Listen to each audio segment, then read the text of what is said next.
Ain't no helping with the sorry. The beef will last forever, probably.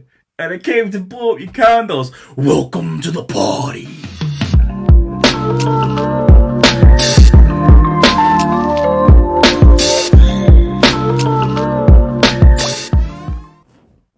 What a weekend in battle rap that was. Like, November 5th. November. You know, what a weekend. What? What a great fucking weekend, man. But we here, Cammygbr was cracking. Um, let's get this recap out of the way, man. Let's the plug two things we need to speak about.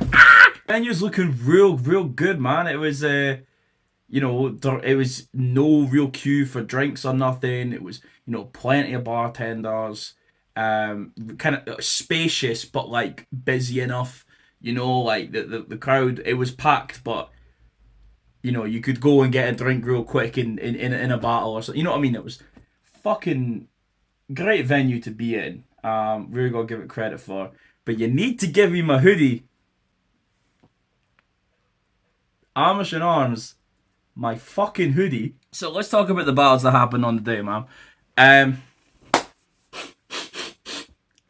smell something. Some nice humble pie. Bard versus Kingsley Thunder. Hey, you know what? I think the outcome was the best that it could have been.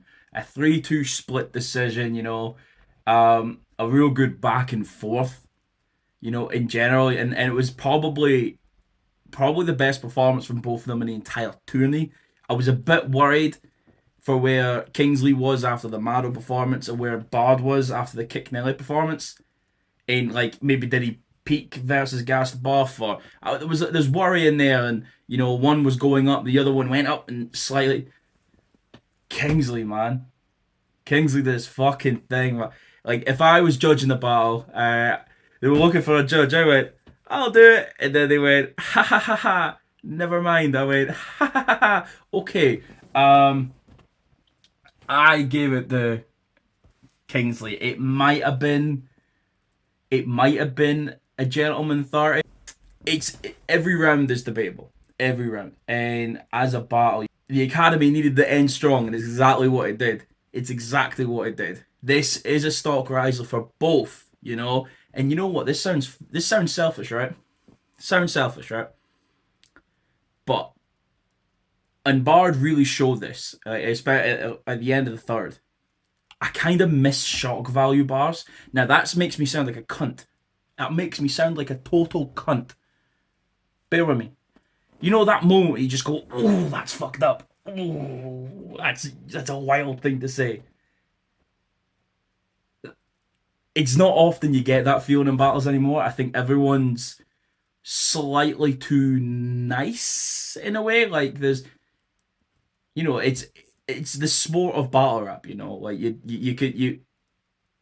it's almost a safe space, and I say almost because there is provisions and whatnot on what you can and can't say, but like that feeling when you go, oh, that's a fucked up thing, and everyone's like, did he just fucking say that?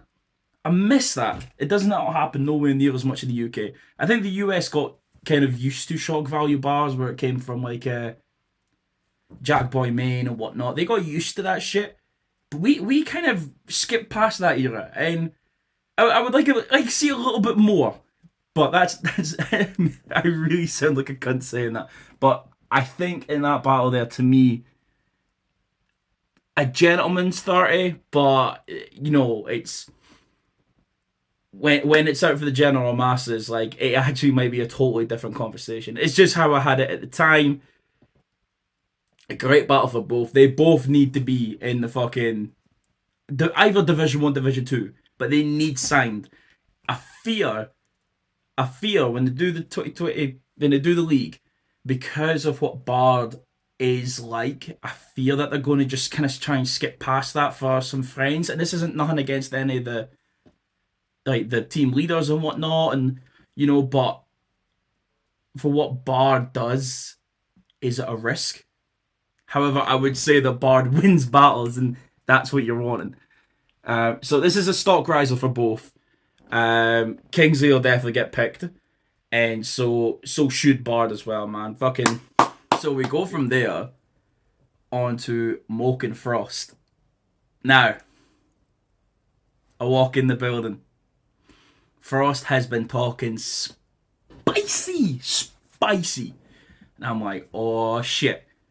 When I see the boy, when I see him, I go up, I give him a big hug and go, I don't know nothing about the sport, do I? And he goes, no, you said that so and so Moke would win because of my height, man. You don't know nothing, bruv. You don't know the game. You don't know nothing. I'll send that humble pie down your way. Uh, looking at that battle there, man, it was a good clash, a good back and forth. Moke just had longer rounds, and Moke was putting a lot more effort. Now I know Frost's style is the nonchalant, the chill, and it's such a good diffuser. But when someone is really trying to get you, and that's kind of your response, it does look a certain way on the live and on camera. However, Frost was applying pressure. Like there was, if Frost stepped to Moke a bit more in saying the same things, especially that second round, especially, there'd be a lot more cause for debate. That third, he just threw it away, and it's unfortunate he threw away the third. But the veteran move, just cut when you're strong. But you could probably stutter a little bit when it's that early in the round that you're cutting off from.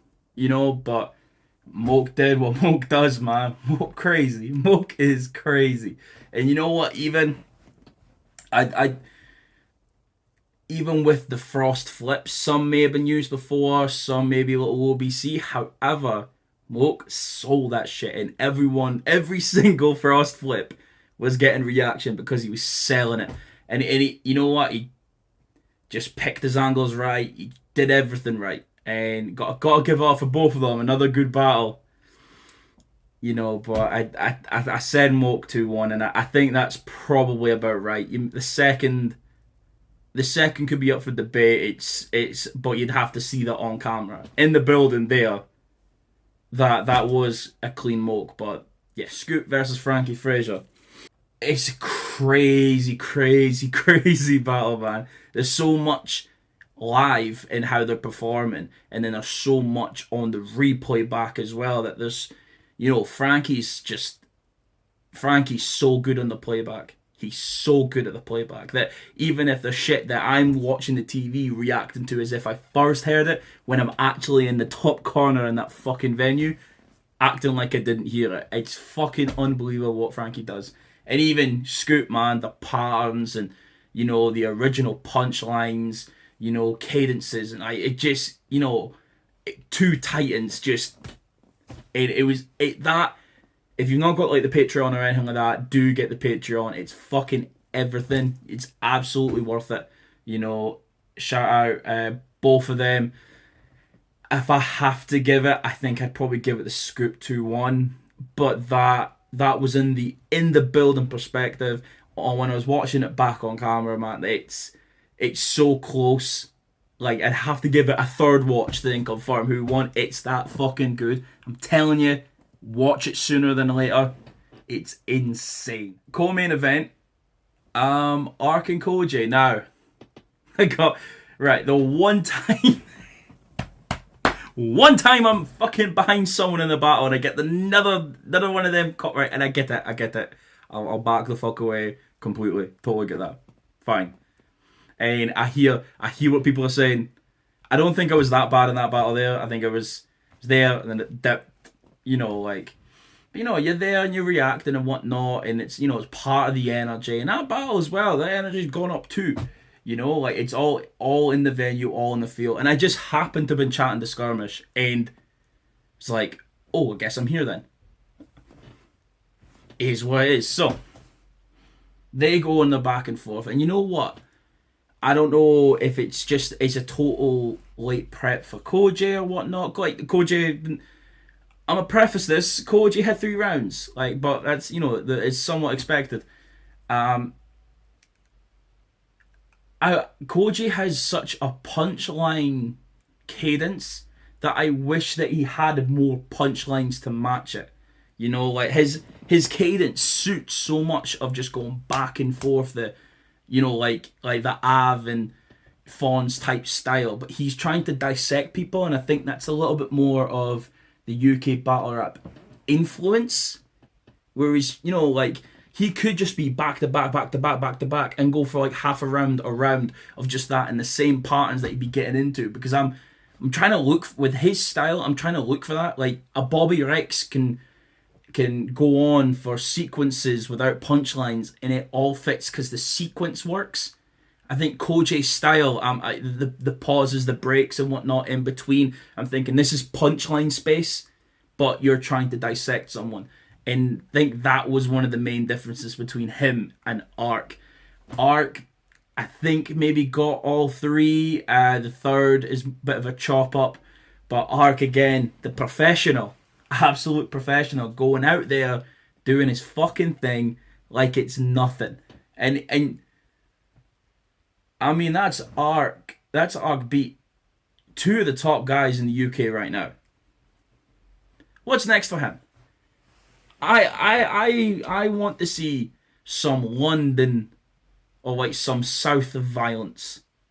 It's too often now where we get in Manchester versus London, or different parts from different places battling each other. We just got Frankie and Scoop, and that was one of the battles of the year. Imagine Ark versus Frankie, Scoop versus Gemini, Ark versus Gemini. Like, there's a lot of clashes that can happen here. That's in the little pocket area, in that little sector that could be happening, and we could be looking forward to in 2020. The main event, and how the buildings are packed. Everyone's in there. And we've got Gemini versus Bobby. Gemini's back on form like it's fucking nothing. Like he didn't have 4 years off.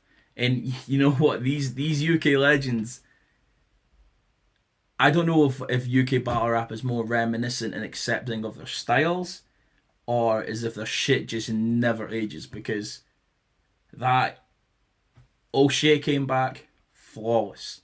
Ark came back flawless.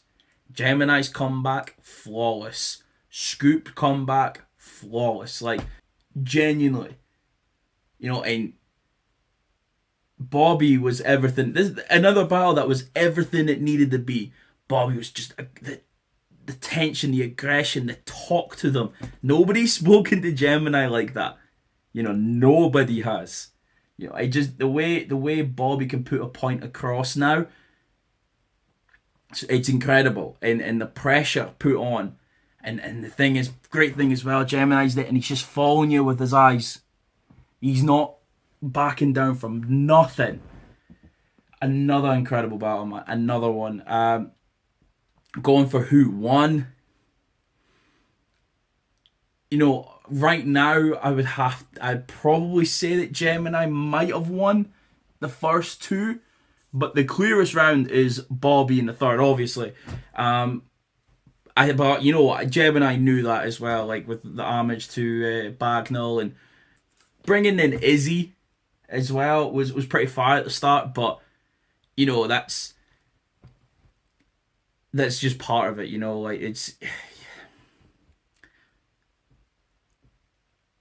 like it was fire, but it wasn't required, and I think Gemini could have almost went into them same pockets without Izzy, but that's just me personally.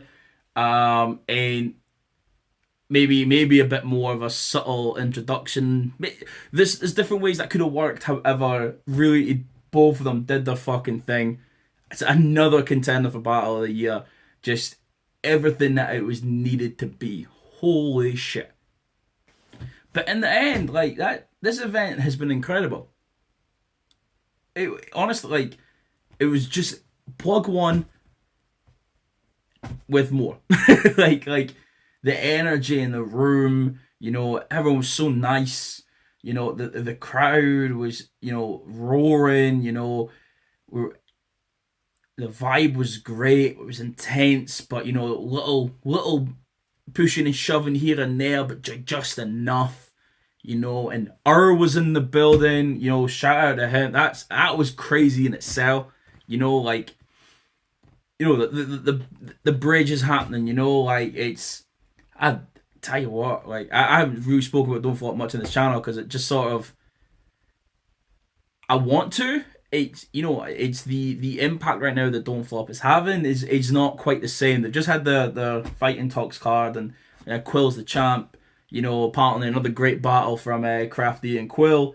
And I would love to discuss more on Don't Flop and how they return back to form. It's just sort of felt like Premier Battles just ruled the scene almost.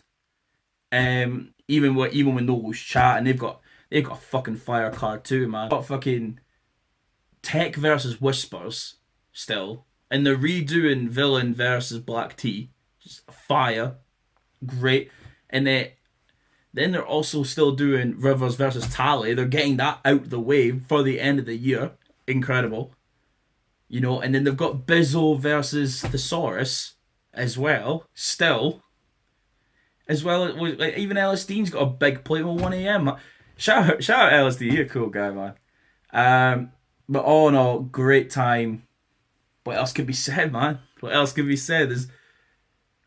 I think I'm going to try and do a UK battle rap and review and try and break down how the whole year went, because this has been a powerful year. You know, in bringing back to our culture, you know, our battle rap culture. It's been a powerful year, and it needs highlighted. So that's the video, man. Cammygbr. We're back. More talk about. Let's go.